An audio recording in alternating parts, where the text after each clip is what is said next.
वसाह साहब की दावत पर आज यहाँ पर आया हूँ। और जैसा कि आप तमाम लोग इस बात से वाकिफ़ हैं कि गुजरात में मजलिस बीटीपी पार्टी के साथ मिलकर अपनी सियासी जद्दोजहद का आगाज़ करेगी। यहाँ पर जो इलेक्शन होंगे म्यूनसिपैलिटीज़ के, नगर पंचायत के, उन तमाम इलेक्शन में हम बीटीपी पार्टी के साथ रहेंगे। और मेरी आपसे गुजारिश भी है कि आप हमारे लिए दुआ भी फरमाइए, हमको मौका भी दीजिए, अब हमको अपनी मोहब्बतों से नवाजिए, ताकि ये जो हम काम करने जा रहे हैं, मैं इस बात का इकरार करता हूँ, ये आसान काम नहीं है। ये आसान काम इसलिए नहीं है क्योंकि बरसों से गुजरात की सियासत सिर्फ दो पार्टी की अतराफ घूमती रही। मैं जानता हूं कि ये हमारे लिए, साबिर साहब के लिए एक बहुत कठिन काम होगा, मगर मैं हमेशा अपनी ज़िंदगी में कठिन कामों को ही और चैलेंजेस को ही कबूल किया हूँ। और अल्लाह सुब्हानहू व तआला ने अपने फजल और करम से हमेशा हमको कामयाब और कामरान किया। जिद्दोजहद में सख्तियाँ रहेंगी तो उस जिद्दोजहद में कुदरत की तरफ से, अल्लाह की तरफ से यकीनन और मदद आएगी। रास्ते में कांटे होंगे तो यकीनन उन कांटों से और खाक और खून के दरियाओं से गुजरने से ही हम अपने ईमान को मजबूत भी करेंगे और अपने भरोसे को भी, और साथ ही साथ हमारे दिलो दिमाग में एक नया एतमाद पैदा होगा। तो मेरी आप तमाम से गुजारिश है कि आप बरसों से दो पार्टी को कबूल किए और आपने उनको अपना वोट और उनको सत्ता दी। आज मजलिस और बीटीपी गुजरात की जनता के सामने एक विकल्प के तौर पर, एक अल्टरनेट पॉलिटिकल प्लेटफॉर्म के तौर पर आपके दरमियान में आ रही है। इसीलिए मैं आपसे अपील कर रहा हूं, गुजरात की आवाम से अपील कर रहा हूं, मैं ख़ास तौर से आदिवासी भाइयों और बहनों से, हमारे मुसलमान भाइयों और बहनों से, हमारे दलित भाई और बहनों से, और ख़ास तौर से हमारे ओबीसी भाई और बहनों से अपील कर रहा हूं कि आप इस विकल्प की सरपरस्ती करिए, इसकी आप तायीद करिए। ये एक जो पौधा हम गुजरात में लगा रहे हैं, ये सिर्फ इलेक्शन की हद तक नहीं है। सिर्फ इलेक्शन में कामयाबियां हासिल करने का हमारा मकसद सिर्फ नहीं है, बल्कि मकसद ये है कि यहाँ की गरीब आवाम को इंसाफ मिल सके, यहाँ के आदिवासियों को उनकी ज़मीनें उनसे ना छीनी जाए, किसी दलित और मुसलमान को किसी हुकूमत उन पर नाजायज़ जुल्म ना कर सके। और पूरी लड़ाई का मकसद ये है कि जो बाबा साहिब अम्बेडकर का बना हुआ संविधान है, जिस संविधान ने हम तमाम को हुकूक दिए, राइट्स दिए, उन राइट्स को हासिल किया जाए। और मैं आपसे ये बताने आया हूं कि याद रखिए, हमारे मुल्क भारत की जमहूरियत की तल्ख हकीकत ये है कि अगर आप ये चाहते हैं कि आपसे इंसाफ मिले, अगर कोई आदिवासी चाहता है कि शेड्यूल 5 का इम्प्लीमेंटेशन हो, अगर कोई मुसलमान ये चाहता है कि मुझे गैर ज़रूरी किसी झूठे इल्ज़ाम में जेल में डालकर मेरी जवानी को सड़ा दिया जाए, अगर कोई दलित भाई हमारा ये चाहता है कि मुझे नक्सलाइट कहकर जेल में ना डाल दिया जाए, बल्कि बाबा साहेब अम्बेडकर के संविधान के तहत मुझे अपना हक मिले, तो याद रखो, सिर्फ नारे लगाने से, सिर्फ आंसू बहाने से, सिर्फ घुटन की जिंदगी गुजारने से या घर के दरवाजे और तनबियों को बंद करने से कोई आसमान से उतर कर या जमीन से निकलकर तुमको तुम्हारा हक नहीं देगा। भारत का संविधान आपसे ये कहता है कि अगर तुम हिम्मत वाले हो, अगर तुम्हारे सीनों में एक धड़कता हुआ दिल है, अगर तुम सिवाय अल्लाह के किसी से नहीं डरते, तो जमहूरियत में सालों सिर्फ वोट डालने वाले मत बनो, वोट हासिल करना भी अपना मकसद बनाओ। जिस दिन आप अपना वोट हासिल करेंगे, जब ये तमाम वंचित समाज अपना वोट हासिल करेंगे, तब जाकर हम बाबा साहिब अम्बेडकर ने संविधान में जिन 4 बातों का जिक्र किया था, जिसमें बाबा साहिब अम्बेडकर ने कहा था कि मैं तो संविधान बना चुका हूं, और बाबा साहिब अम्बेडकर ने कहा कि अब ये आदिवासियों पर, मुसलमानों पर, दलितों पर, ओबीसीयों पर मुनसिर है कि अगर वो अपने ख्वाबों को पूरा करना चाहती हैं तो तुमको जरूरी है कि मैं तुमको वोट डालने का हक भी दे रहा हूं और वोट हासिल करने का भी हक दे रहा हूं। भारत का संविधान, जो हमारे संविधान बनाने वालों ने हमसे क्या कहा कि अगर तुम लिबर्टी हासिल करना चाहते हो, आजादी हासिल करना चाहते हो, अगर तुम इक्वालिटी हासिल करना चाहते हो, मसावात हासिल करना चाहते हो, अगर तुम जस्टिस हासिल करना चाहते हो, इंसाफ, अगर तुम फ्रेटर्निटी हासिल करना चाहते हो, भाईचारगी, तो याद रखो तुमको अपने मुकद्दर के फैसले खुद करना पड़ेगा।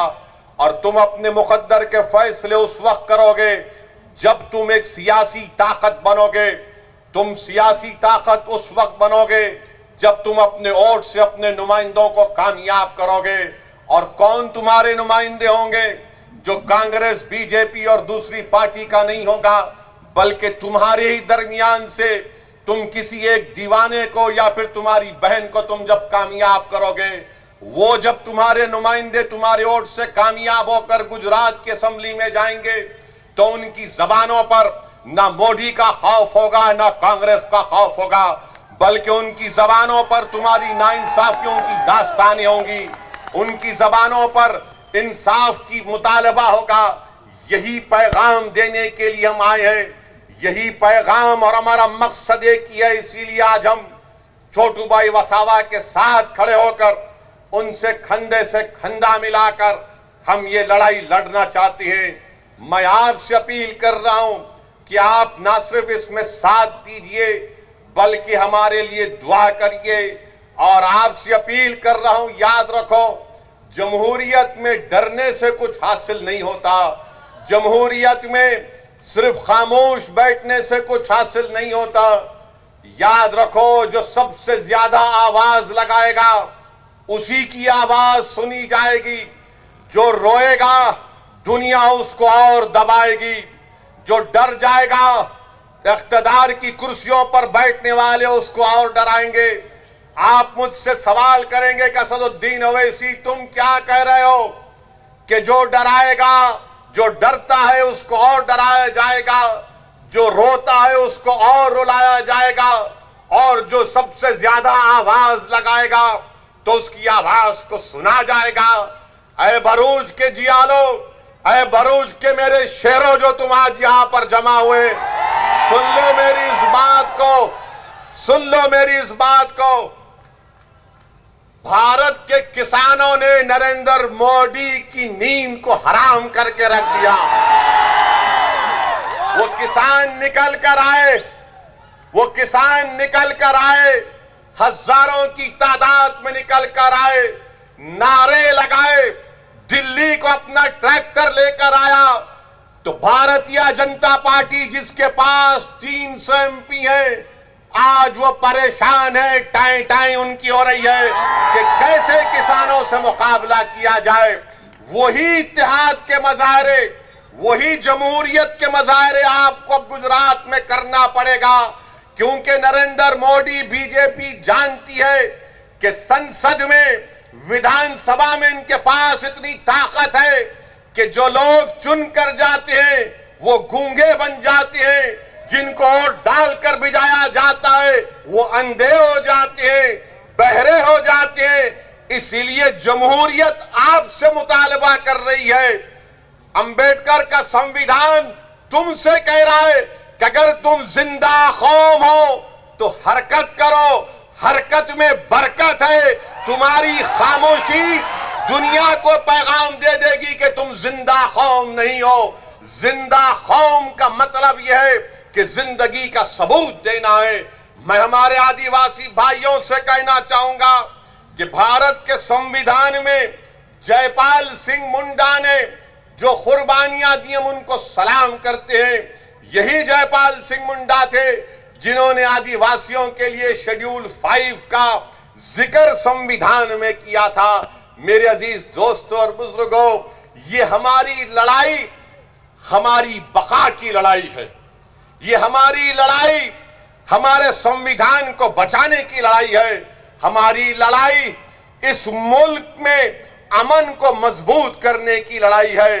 मैं आज के जलसे से उस अजीम आदिवासी कॉन्स्टिट्यूएंट असेंबली के रुकन जयपाल सिंह मुंडा को भी सलाम करता हूं कि इन बुजुर्गों ने हमको हमारी आने वाली नस्लों के लिए ये सोचकर शेड्यूल 5 का इनकॉर्पोरेशन भारत के संविधान में किया था। मैं आज के जलसे में मोहतरम जनाब अहमद पटेल साहब को भी खिराज अकीदत पेश करना चाहूंगा। ये उनकी सरजमीन है। यहीं से अहमद भाई निकलकर दिल्ली गए और कांग्रेस पार्टी के ऊंचाइयों तक पहुंचे। मैं अल्लाह से दुआ करता हूं कि अल्लाह सुब्हानहू तआला अहमद पटेल साहब की मग़फ़िरत फरमाए, अल्लाह उनकी खबर को नूर से भरे, अल्लाह उनके अफराद खानदान को सब्र जमील अता फरमाए। मैं यकीनन अहमद पटेल साहब से मेरे ताल्लुकात थे, मुखालिफत भी मैं उनकी करता था, मगर एक नेक आदमी थे और यकीनन उन्होंने बहुत कुछ किया है और मुझे यकीन है कि अल्लाह उनको उसका अजर आखिरत में भी देगा, उनकी खबर में भी देगा। और मेरी दुआ है कि अल्लाह सुब्हानहू तआला उनके फर्जन को उनका नेक ने में बदल बना दे। अल्लाह उनकी कुर्बानियों को रायगा जाने ना दे। मेरे अजीज दोस्तों और बुजुर्गों, एक और अहम बात जिसकी तरफ मैं आपकी तवज्जो चाहता हूं, अभी हमने आपके सामने कहा कि शेड्यूल 5 जो कॉन्स्टिट्यूशन में है, संविधान में, उसका इंप्लीमेंटेशन नहीं होता है। मैं भरूच के और गुजरात के मुसलमानों से और गुजरात के उन जनता से जो अंबेडकर के संविधान की खूबसूरती और ताकत को समझते हैं, गुजरात में एक कानून है जिसका नाम है डिस्टर्ब्ड एरियाज एक्ट, जिसमें कोई अपना घर कलेक्टर से इजाजत लिए बगैर नहीं बेच सकता है ना कानून ये। अब आप ये देख लो, मैंने क्या कहा था आपसे कि हम छोटू भाई वसावा साहब के साथ मिलकर लड़ाई लड़ना चाहते हैं। एक तरफ आदिवासी कह रहा है कि शेड्यूल 5 का इंप्लीमेंटेशन हो, तो कहा जाता है कि नहीं इंप्लीमेंटेशन करेंगे, बीजेपी की सरकार कहती है। दूसरी तरफ अंबेडकर का बना हुआ संविधान कहता है कि गुजरात में डिस्टर्ब्ड एरियाज एक्ट संविधान के खिलाफ है, इसको हटाओ। तो बीजेपी कहती है हम इसको नहीं हटाएंगे।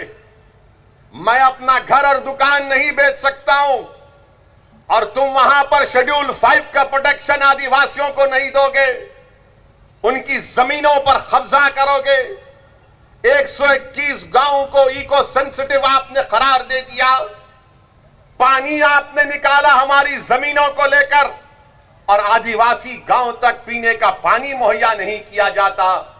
तो आखिर कौन सा सबका साथ, सबका विकास, सबका विश्वास की बात बीजेपी कर रही है? ना शेड्यूल 5 का इंप्लीमेंटेशन होता है, ना डिस्टर्ब एरियाज एक्ट निकाला जाता है जो भारत के संविधान के पूरा खिलाफ है। Right to equality, right to life, supreme court का पुट्टुस्वामी का जजमेंट है। प्राइवेसी का जो इस कानून की धज्जियां उड़ाता है, मगर आप क्योंकि ये कमजोर है और इस पर जुल्म करना इनका मकसद है, आदिवासियों की जमीन छीन ली जाए, आदिवासियों के कल्चर को खत्म कर दिया जाए, आदिवासियों की तहजीब को खत्म कर दिया जाए। क्या ये बात सच नहीं है? बताओ आरएसएस वालों कि भारत में अगर सबसे ज्यादा डिस्प्लेसमेंट किसी का हुआ है तो आदिवासियों का हुआ है। क्या आईआईटी रुड़की की स्टडी नहीं है कि इस मुल्क में 2 करोड़ 40 लाख लोगों का डिस्प्लेसमेंट हुआ डैम के नाम पर, रिवर के नाम पर, उसमें 60% से ज्यादा तो आदिवासी है। आईआईटी रुड़की की स्टडी है। उसके बावजूद भी आप शेड्यूल 5 का इंप्लीमेंटेशन नहीं करते। स्टैच्यू ऑफ यूनिटी बनाया आपने, मगर क्या आदिवासियों की यूनिटी को डिसयूनिटी में तब्दील कर देंगे आप? ये कौन सी यूनिटी है कि मेरी जमीन को छीनकर, मेरे को पानी नहीं पहुंचाकर, मेरी तहजीब को खत्म करके आप क्या पैगाम देना चाह रहे हैं?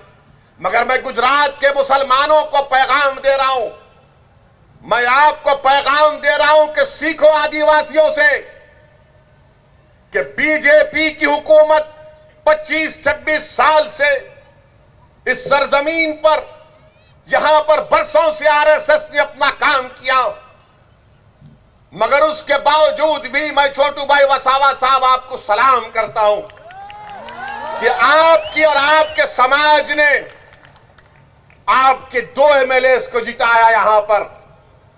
ये इनको कामयाब किया, बीटीपी को, हमारे महेश भाई को और उनके साथियों को। इन आदिवासियों ने हमको पैगाम दिया, मुसलमानों को, कि देखो हमारी जमीनें छीन ली गई, हमारे जमीन के अंदर जो सोना है, कोयला है, उससे महरूम कर दिया गया, मगर हम ना उम्मीद नहीं हुए। हमने छोटू भाई को अपना नेता माना, अपना बड़ा माना, और हमारी लड़ाई के लिए उनको अहमदाबाद में भिजाया, क्योंकि हम ये मानते हैं, आदिवासी जानता है कि उनकी लड़ाई अगर कोई लड़ सकता है तो बीजेपी कांग्रेस वाला नहीं लड़ सकता। उनकी लड़ाई अगर कोई लड़ सकता है तो उन्हीं के दरमियान का छोटू भाई वसावा लड़ सकता है।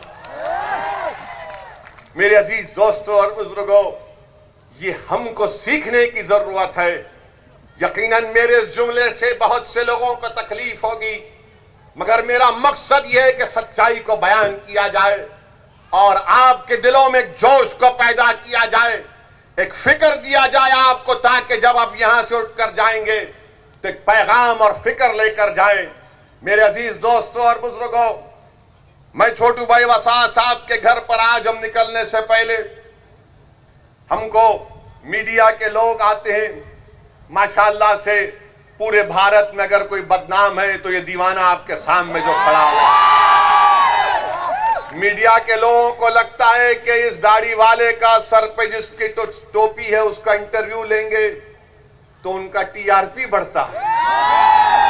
हमको भी कोई फिक्र की बात नहीं है, वो भी अपना काम, हम भी अपना काम करते हैं।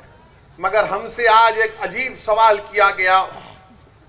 हमसे टीवी चैनल के एक मोअज़्ज़िज़ जर्नलिस्ट ने हमसे सवाल किया कि असदुद्दीन ओवैसी साहब, आप मोदी और अमित शाह के गुजरात में क्यों आए हैं? महेश भाई आप सुने ना, आप थे, सुने। तो मैंने कहा यह सवाल आपका गलत है। गुजरात भारत का हिस्सा है, मैं भारत का एक बाशिंदा हूं, बाइज्जत बाशिंदा हूं, अव्वल दर्जे का सिटीजन हूं और मैं भारत में किसी भी कोने में जा सकता हूं। मैं और कुछ भी कहना चाहता था मगर नहीं कहा, इसलिए कि आपके दरमियान में उसका जवाब देना चाहता था। मैं हमारे वो मीडिया के लोग जिनके दिमागों में ये बात बैठ चुकी है कि ये गुजरात मोदी और अमित शाह का है, ये आपकी गलत सोच है। ये आपकी गलत सोच है, आपकी अनपढ़ सोच है, आप नहीं जानते। मैं तो ये समझता हूं और मानता हूं ये गुजरात गांधी का गुजरात है, ये गुजरात गांधी का गुजरात है और गांधी का गुजरात ही रहेगा, क्योंकि अमित शाह और मोदी गांधी से बड़े नहीं हैं, ना कभी होंगे इंशाअल्लाह। ये गांधी का गुजरात है और गांधी का गुजरात रहेगा। ये वो गुजरात है जहां की जनता ने अपनी दिमागी काबिलियत की बुनियाद पर, अपनी मेहनत की बुनियाद पर इस भारत को मजबूत किया। ये उन लोगों का गुजरात है। ये गुजरात छोटू भाई वसावा का गुजरात है। ये गुजरात छोटू भाई वसावा का है। मगर अगर हर कोई ये कहेगा कि नहीं ये मोदी और अमित शाह का गुजरात हो गया, हां यहां से गए जरूर, बहुत से आएंगे चले जाएंगे, मगर गुजरात की पहचान तो गांधी से होगी ना। गुजरात की पहचान यहां के आदिवासियों से होगी, गुजरात की पहचान यहां की तहजीब और तमद्दुन से होगी। गुजरात की पहचान उन लोगों से नहीं हो सकती जो आजादी के बाद आए और आकर थोड़ा बहुत सियासत में काम किया, उनको जनता ने उनको वहां दिल्ली पहुंचा दिया। मगर मीडिया के लोगों, वो पूरा नहीं, थोड़े लोग जरा हिस्ट्री पढ़ लो और कभी भी सवाल करने से पहले, खास तौर से मुझसे जब सवाल करेंगे, एहतियात से। हम अच्छों को नहीं छोड़ते, क्योंकि मैं किसी के घर में मेहमान था, इसीलिए जरा अपनी खराब जबान को रोक लिया, वरना मैं जबान का बड़ा गंदा, इसलिए कहते ना कि ये हेट स्पीच देता, जहां जाता हेट स्पीच देता। मैं कभी भी ये नहीं कहा, ना मैं किसी मजहब के खिलाफ था, ना हूं और ना कभी रहूंगा इंशाअल्लाह ताला। मेरी लड़ाई भारत के संविधान में जो हमको हक दिया गया, उन हक हुकूक को हासिल करना है, और वही लड़ाई उस वक्त कामयाब होगी जब आप साथ देंगे। साबिर काबुली वाला, असदुद्दीन ओवैसी गुजरात को अपनी अना की तस्कीन के लिए नहीं आए।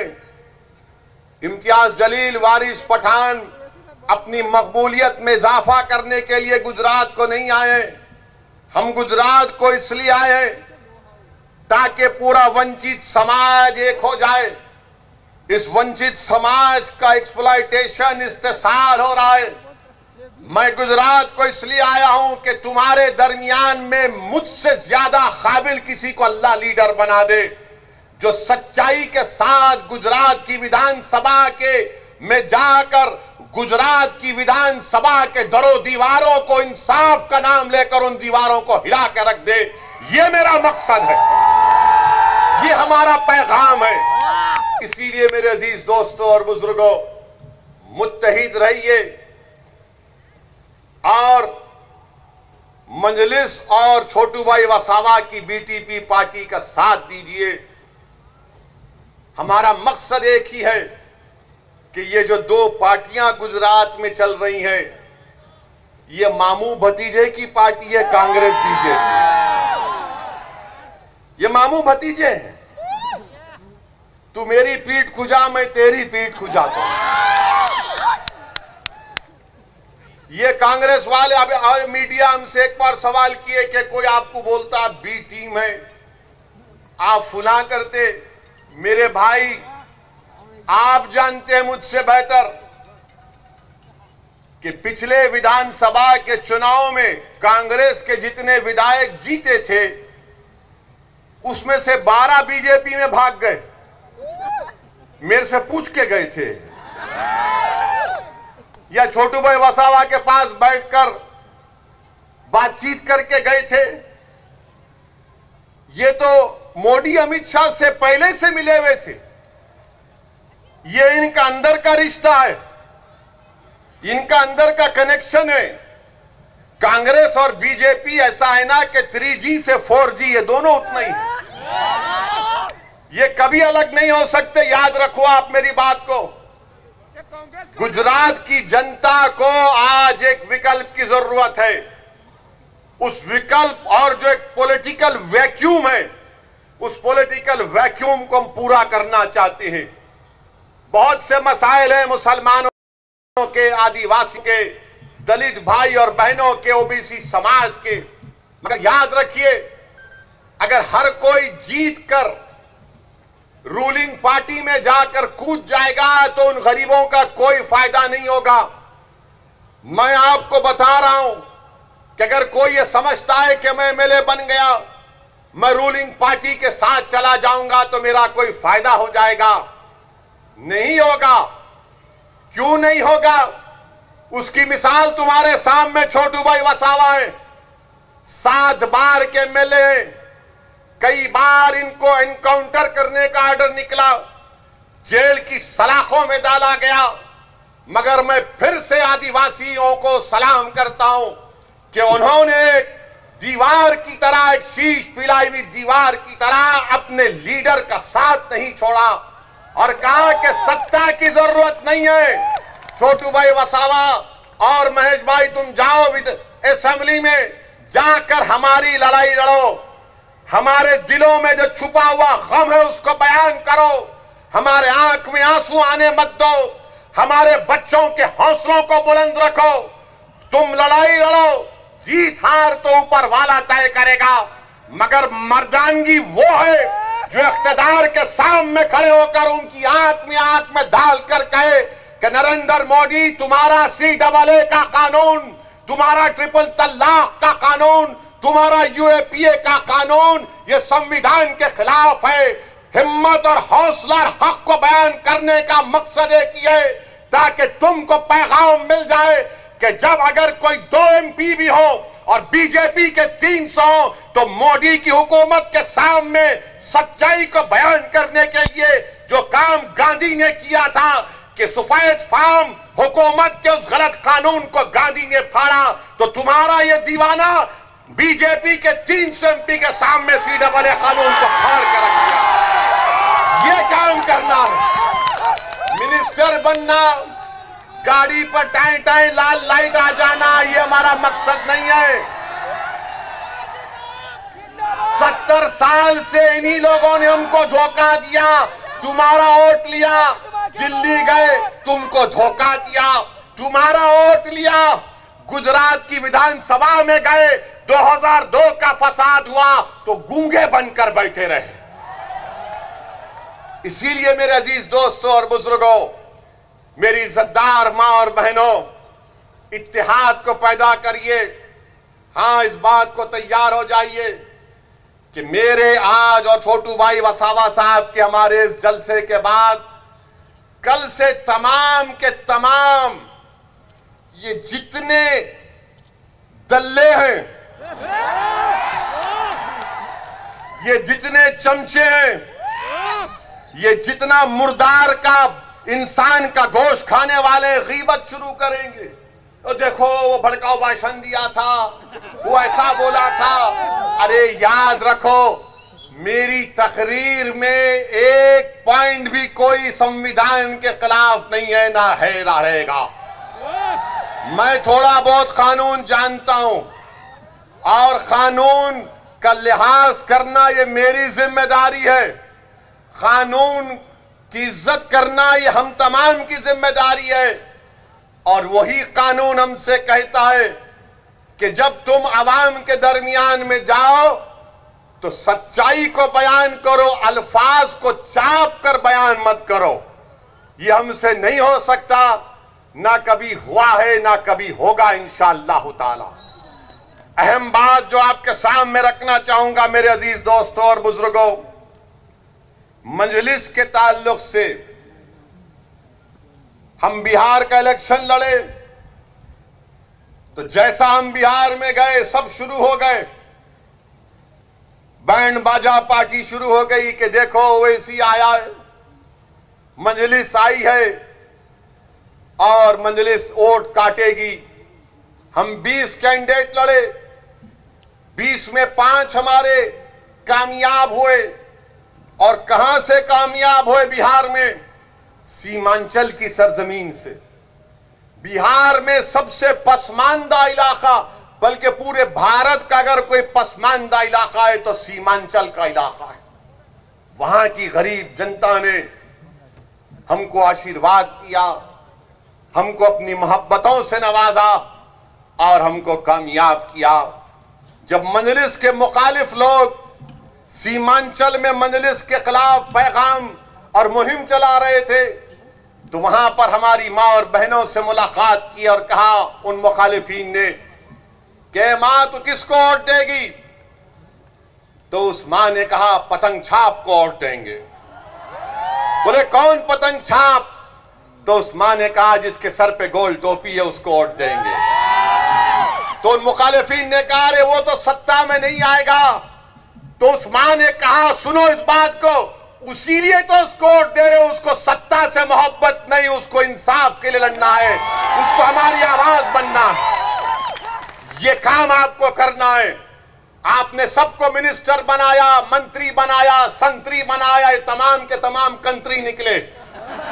अब आपको मर्दों को भी जाना है, बहादुर मां और बहनों को वोट डालकर भी जाना है, जिनकी जबानों पर तुम्हारी नाइंसाफियों की दास्तान हो, जिनकी सोच और फिक्र में तुम्हारी तरक्की हो, जिनका जीना और मरने का मकसद तुम्हारी लड़ाई लड़ना हो।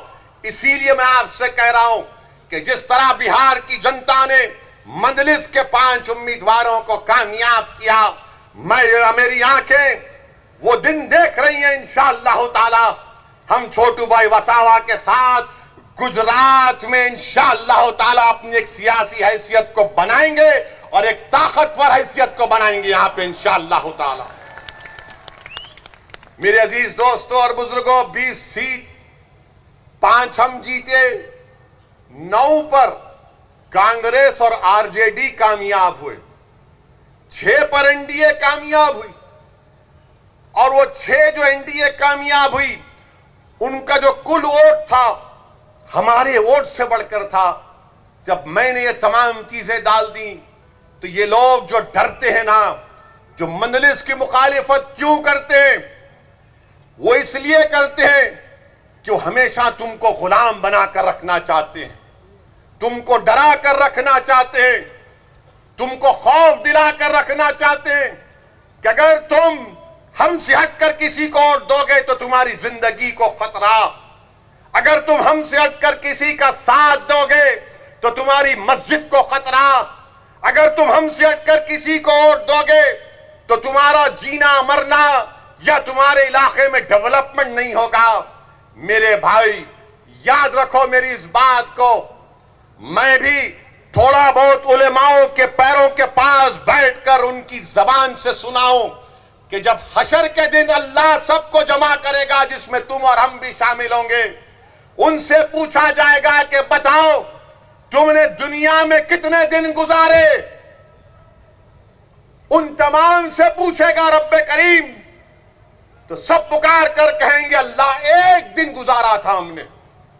और तुम उस एक दिन के लिए, तुम सिर्फ इस एक दिन के लिए डरोगे, तुम सिर्फ उस एक दिन के लिए इन बातिल ताकतों के सामने अपना सर को झुकाओगे, तुम सिर्फ एक दिन के लिए अपनी आंख में आंसू लाओगे उनके खौफ से नहीं। अगर एक दिन जीना है तो अल्लाह के खौफ से आंसू पैदा करो, अगर एक दिन जीना है तो हिम्मत से गुजारो, अगर एक दिन जीना है और जिएंगे एक दिन तो इज्जत से गुजारो, और इज्जत से गुजारो और इज्जत से जाएंगे इंशाअल्लाह ताला। मेरे अजीज दोस्तों और बुजुर्गों, ये इसलिए कह रहा हूं, ये इसलिए कह रहा हूं कि सोचो मेरी इस बात को, सोचो मेरी इस बात को, सोचो मेरी इस बात को। अब डरना किसी से नहीं है, जमहूरियत है, संविधान सबके लिए बराबर है। हां तकलीफ होगी, रास्ते में कांटे बिछाए जाएंगे, मसाइब का मुश्किलात का सामना करना पड़ेगा, मगर सुनो दीवानों, रसूलुल्लाह सल्लल्लाहु अलैहि वसल्लम के गुलामों सुनो, तुमने सुना होगा उलमाओं की जबानों से कि कमली वाले ने कहा था कि सबसे ज्यादा मुझे सताया गया है, उसके बाद किसी को इतना नहीं सताया जाएगा। मेरे अजीज दोस्तों और बुजुर्गों, अपनी हिम्मत और हौसलों को बुलंद रखो। क्या तुम नहीं देखते कि हमारी तारीख में ऐसे ऐसे वाकयात हैं, तारीख के किताबों में, सीरत की किताबों में वाकयात हमारे सामने हैं। हजरत बिलाल को गरम गरम रेत पर पत्थर रख दिया जाता था, और जब अल्लाह ने उनको इज्जत दी, कैसे इज्जत दी, कहा कि आका ने फरमाया कि बिलाल काबे की छत पर खड़े हो जाओ और आजाद दे। ये होता है मसाइब और मुश्किलात से गुजरना पड़ेगा, और वही लोग कामयाब होते हैं जिनमें एतमाद होता है, जिनमें भरोसा होता है, जिनमें हिम्मत होती है। और हमको और आपको यही काम करना है। मैं हमारे बुजुर्गों से अपील करूंगा, जो मेरी गुफ्तगू को बहुत ज्यादा पसंद नहीं करते, मगर मैं हमारे बुजुर्गों से हाथ जोड़कर अपील कर रहा हूं कि आप भी इन बच्चों का मुस्तकबिल अपनी जवानी जैसा तुमने गुजारने दोगे। हमारे बुजुर्गों से अपील कर रहा हूं कि इन बच्चों के लिए, आने वाली नस्लों के लिए, ये आने वाला कल उनका होगा, उनके अच्छा बनाने के लिए, उनके हुकूक को हासिल करने के लिए, भारत की जमहूरियत को, भारत के संविधान पर और अटूट भरोसा पैदा करने के लिए मैं आपसे अपील कर रहा हूं कि छोटू भाई वसावा की बीटीपी पार्टी का साथ दीजिए, मंजलिस का साथ दीजिए। ये तो शुरुआत हुई है गुजरात से, अभी यहां से हम शुरू करेंगे। अभी तो पहला कदम नहीं पड़ा और दुश्मन कांपना शुरू कर दिया। अभी तो चलना शुरू नहीं हुआ, सियासी महलों में जलजले आना शुरू हो गए। अभी तो दौड़ना शुरू नहीं किए तो मातम शुरू हो चुका है। ये गुजरात से जाएगा, गुजरात कवर करेगा इंशाअल्लाह, राजस्थान भी जाएंगे इंशाअल्लाह ताला, राजस्थान भी जाएंगे। वहां पर धोखा किसने दिया छोटू भाई वसावा को? किसने दिया? आपको मालूम क्या किया कांग्रेस और बीजेपी ने, मामू भतीजा पार्टी ने? आज से इनका नाम मामू भतीजा पार्टी। कंफर्म? बस लॉक कर दिया जाए, उसको लॉक कर दिया जाए। तो मामू भतीजा ने क्या किया? छोटू भाई वसावा का चेयरमैन बनना था, क्या महेश भाई? तो इनको लगा कि आदिवासी बनेगा, आदिवासी पार्टी का बनेगा। तो मामू भतीजे बोले, मामू पुकारा भतीजा, दोनों गले मिल गए, लपट के रोए, बोले नहीं नहीं हम दोनों एक हैं, ये गंदा है, इसको नहीं बनाएंगे। धोखा दिया, धोखा दिया। और एक चेयरमैन की सीट के लिए, एक चेयरमैन की सीट के लिए सोचो इनके दिलों में कितनी नफरत भरी होगी। सोचो ये क्या आपको ताकतवर बनाएंगे। इसीलिए कह रहा हूं कि हमको गुलाम बनाकर रखना चाहते हैं। मैं आपसे कह रहा हूं कि आप मंजलिस का, बीटीपी पार्टी का साथ दीजिए। गुजरात की सियासत में एक नई तारीख हम रकम करेंगे। कल तक जो लोग एक टेबल पर, एक कुर्सी पर पैर पे पैर डालकर हमारे मुकद्दर का फैसला करते थे, आज एक और कुर्सी उसके सामने पर रखी जाएगी। उसमें महेश भाई और बैठेंगे और बैठकर कहेंगे, ए रुक जाओ साहिब, एक और कुर्सी डालो, साबिर भाई तू भी बैठ। तो साबिर काबुली वाला और महेश भाई बैठकर उस साहिब की आंख में आंख डालकर बोलेंगे, अब ये काम तुमको करना है, हम तुमको ऑर्डर दे रहे हैं, तुम ऑर्डर नहीं दे सकते अब हमको। ये जमहूरियत में होगा, वो दिन आएगा इंशाअल्लाह ताला। हो सकता है कि मेरी जिंदगी में आए, मगर आएगा इंशाअल्लाह ताला। मुझे अपनी जिंदगी का भरोसा नहीं है, मैं कब चला जाऊं, कब बुलावा आ जाए, मगर जब तक अल्लाह मुझे इस दुनिया में जिंदा रखेगा, मैं ये बात करता रहूंगा। गरीब और मजलूमों के इंसाफ का मुतालबा करता रहूंगा। मैं ये नहीं देखूंगा कि भारत के संसद में किसी इख्तिदार की कुर्सियों पर बैठने वाले वजीर आजम के पास 300 सीट है। मैं ये देखूंगा कि क्या मेरे दिल में इन गरीबों की मोहब्बत है या नहीं। मैं उसी को बुनियाद बनाकर हमने हमेशा हक को बयान करते गए, सच्चाई को बयान किया और ये करते रहेंगे। ये मिजाज आपको पैदा करना है मेरे भाई, ये मिजाज आपको पैदा करना है और इंशाअल्लाह ताला हम पैदा करेंगे। अब आप देखते हैं ना कि जो लोग सेकुलरिज्म बोलते हैं, अरे पूरे बीजेपी वाले लोकसभा की सीट जीत गए, कहां गया सेकुलरिज्म? अच्छा, एक मेरे सवाल का जवाब दो। यहां की पार्लियामेंट की सीट में आप तमाम जितने यहां पर है, आपने बीजेपी को वोट दिया?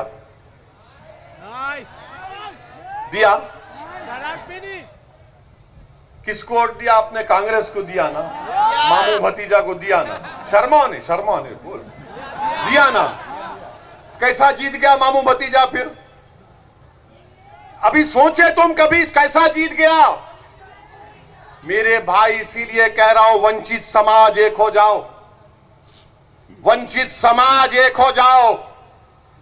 तुम्हारे वोट की अब अहमियत को जताना है तो छोटू भाई वसावा का हाथ पकड़ लो। पकड़ लिया नहीं, दिल में मोहब्बत भी पैदा करो।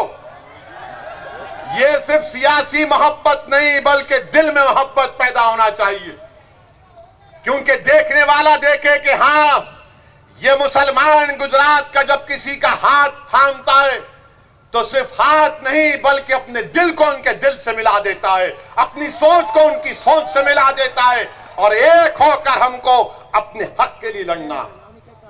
और मेरे भाई, आखिर में मैं आपसे अपील कर रहा हूं कि ये किसान भाइयों के लिए दुआ फरमाइए, किसान भाइयों के लिए दुआ फरमाइए।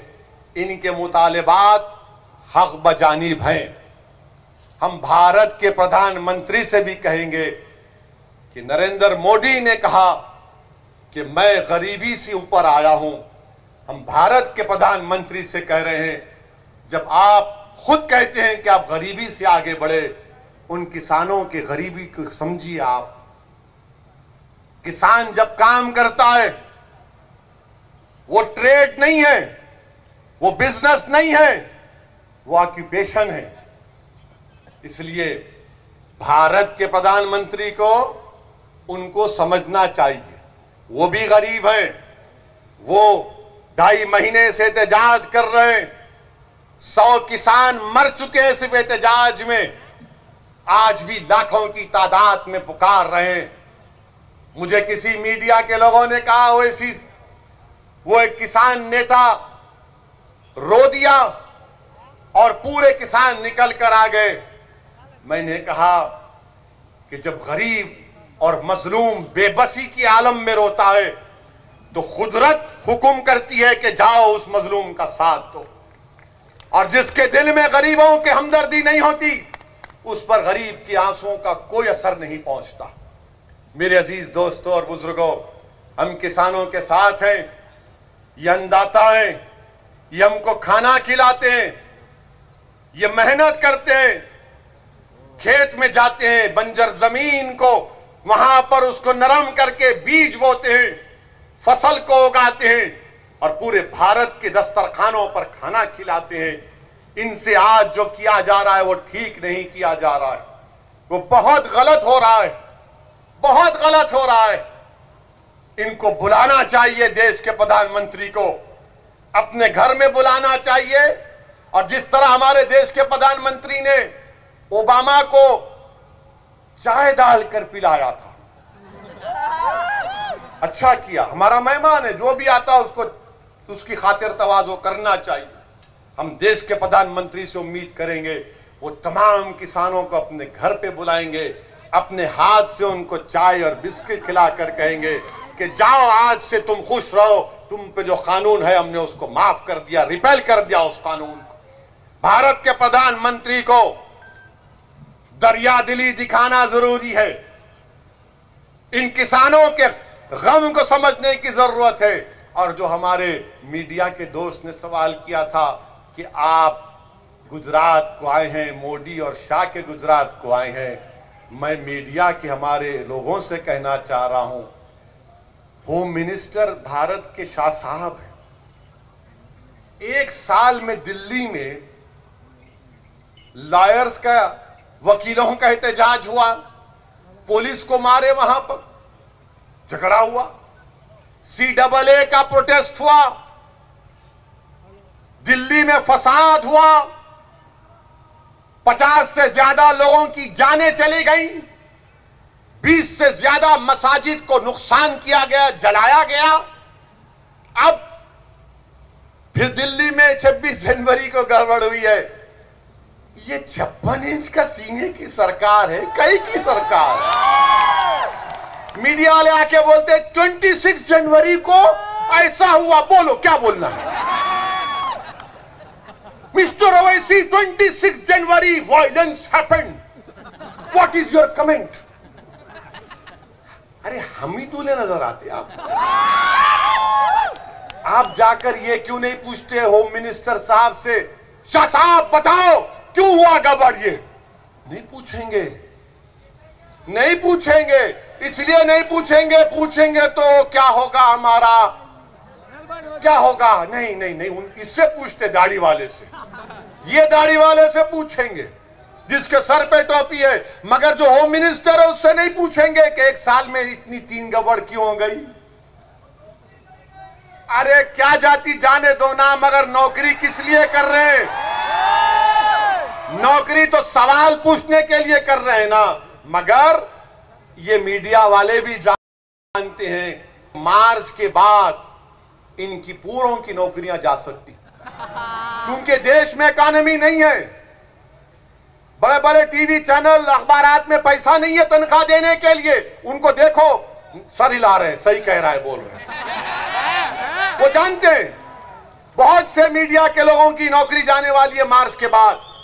अब आप बीजेपी से पूछेंगे क्या हो रहा है देश में, तो बोलेंगे तुमने देखा नहीं मोदी जी ने क्या कहा। मोदी जी ने कहा कि मित्रों GDP बढ़ रहा है। तो कार्टून आया अखबार में, कार्टून आया कि GDP का मतलब यह है कि गैस की कीमत बढ़ गई, डीजल की बढ़ गई, पेट्रोल की बढ़ गई। ये GDP हो रहा है, ये काम हो रहा है। पूरे गुजरात में लॉकडाउन के बाद कारखाने बंद, लेबर परेशान, सूरत में डायमंड का कारोबार ठप, अहमदाबाद में टेक्सटाइल इंडस्ट्री डाउन। तो क्या चला रहे, लड़ाओ लड़ाओ लड़ाओ लड़ाओ लड़ाओ लड़ाओ। अब कोई नहीं लड़ेगा। अब इंशाअल्लाह ताला वंचित समाज जान चुका है कि आज हमारा इस्तेसाल किया जा रहा है। इसीलिए मेरी आपसे अपील है, मुत्तहिद रहिए। अब मुझे यहां से अहमदाबाद भी जाना है, इसीलिए आपसे इजाजत चाह रहा हूं और वादा कर रहा हूं कि इंशाअल्लाह ताला दोबारा फिर आऊंगा और अल्लाह जब तक जिंदा रखेगा बार बार आता रहूंगा। भरूच को आऊंगा, आपके दरमियान में रहूंगा। आपसे इल्तिजा है, गुजारिश है कि इस इत्तेहाद को कामयाब करिए। शुक्रिया। अस्सलाम वालेकुम व रहमतुल्लाहि व बरकातहू।